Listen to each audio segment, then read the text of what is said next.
Raise your hand if you've ever sacrificed physical, mental, and/or emotional health to overwork yourself into an extremely depressive state of mind that takes days to recover from in hopes to be happy with a result, knowing it's probably not gonna be worth it in the end.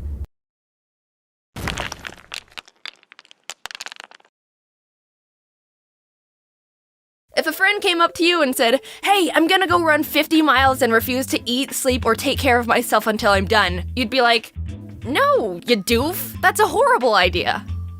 You need sunscreen first." Overworking yourself has such a confusing interpretation right now. Everyone knows it's not good, but at the same time, it's also glorified. The best examples are in school or work environments. Dude, I had 6 hours of homework last night and didn't get to bed until 4 a.m. You think that's bad? The other week, I had 3 tests to study for, so I pulled an all-nighter and only drank coffee for 2 days straight. I have not slept for a week. My blood flows with Red Bull and Xanax. When someone's driven to work exceptionally hard, obviously that's really admirable. But when they start forfeiting self-care in place of hard work, that's when you start crossing into the realm of pain and uncontrollable suffering. Yeah, but enduring the pain and pushing forward is super strong. No. Admiring something that's stupid and unhealthy isn't commendable. Instead of encouraging it, tell your brain, "Hey, no, bad. Not on the carpet." Your emotions start to chop and change more, your mental health starts to deteriorate, you snap more at things that aren't big deals, everything feels like you're playing sudden death mode in Smash Bros. Honey, I brought you some lemonade. Everyone is gonna experience burning themselves out in some sort of way. That's part of life. If you don't, you're either perfect or the devil.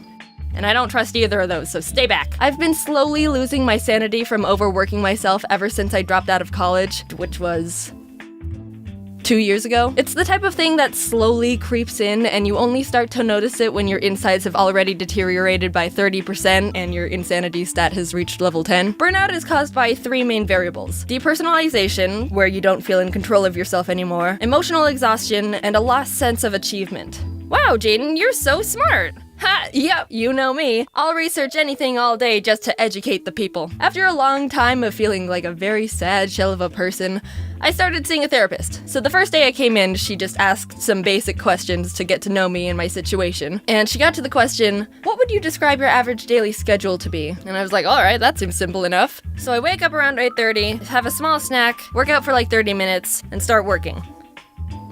So I work until lunch, and then I go back to work. Yeah. And I work until dinner, and then I work until I go to sleep. And when's that? 1 a.m. Yeah, I see the problem now. I was, and still am, struggling with the mindset of, if I'm not working, I'm being lazy. And the fact that I work for myself in my own home and am my own boss doesn't help at all. Taking a break to play games? But I could be working. Eating dinner? I could be working. Sleeping? But I could be working. Working? But I could be working harder. I'm not saying this just for you, but for myself. It's okay to take personal time for yourself. Don't work your life away. I'll take a break when I'm dead. Frick. I never got to come up with a funny tombstone. I asked a bunch of my friends about their experiences with overworking themselves, and they were all like, "Oh yeah, burnout is torture and can go frickin' suck a jellyfish." Their stories consisted of not sleeping for hours or days on end in exchange for more time to work, denying themselves food or water until they finished something, breaking for a minute to go to the bathroom only to go right back to work, snapping at friends or family for no reason. It sucks because these aren't even uncommon experiences. It feels so good to be validated and admired for working hard, but there's a slippery slope there of accidentally forgetting to keep yourself alive and sane if you're not careful. I'm here to save you from yourself! What? What? Wait, I've gotta study for final exams! No time! Go take a nap! 46% of Americans drop out of college anyway! I'm kidding. School is important. If you drop out, you don't get to use me as an excuse to your parents. But it's important not to die from burnout. Or in general. Don't ever die. I also asked my friends if overworking themselves negatively impacted their relationship with the end product, and there were 2 different interpretations. Some of them said, "Holy frick, Yes, I hate that thing now. Stressing and pushing themselves too much made them sloppy and make awful mistakes. They cut more corners and agreed the final product suffered because of the pressure they put on themselves. Another friend, with better hair, described it as being a sick, twisted reward for unhealthy behavior. Of course, they were able to finish the project, which they wanted, but the steps they took to complete it led to painful burnout and definitely was more emotionally damaging than if workflow was more evenly distributed. My scientific conclusion? You suffer either way.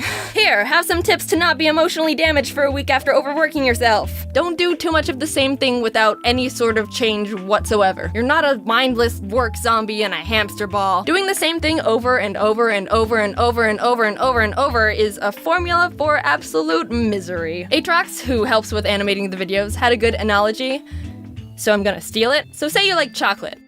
I do like chocolate. No one asked you. So imagine you hypothetically enjoy eating chocolate, but when you only eat chocolate and nothing else, you feel sick. That nauseous feeling in your throat and stomach that makes you want to lay down and throw up for the rest of the day. It's the same with anything else. Do more than just work and eat hypothetical chocolate all the time, 'cause otherwise...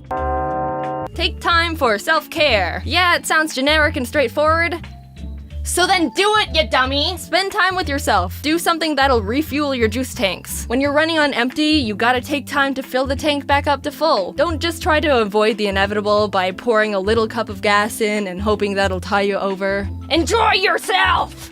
I'm not yelling at you. I'm yelling at me, because I still have a really hard time with that one. Take a shower. You've probably been working for 5 days straight. Take a break from social media. Sounds cliche, but it works. Spend time with friends.